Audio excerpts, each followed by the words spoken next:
Shivajinagar police ठाण्याच्या वरिष्ठ police निरीक्षकाला 1 लाखांची लाच स्वीकारताना रंगेहात अटक।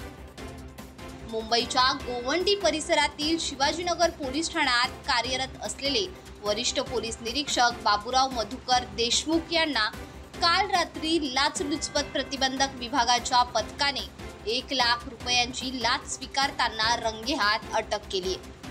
15 ऑगस्ट 2024 रोजी या परिसरातील एका शाळेच्या गेटचे कुलूप तोडून काही जणांनी परिसरात जबरदस्तीने प्रवेश केला होता।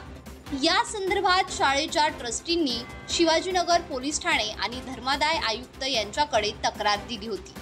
या प्रकरणात पोलीस संरक्षण आणि विरोधकांना ट्रस्टच्या परिसरात प्रवेश न देण्याच्या मोबदल्यात वरिष्ठ पोलीस निरीक्षक बाबूराव देशमुख यांनी 3 लाख रुपयांची मागणी केली होती।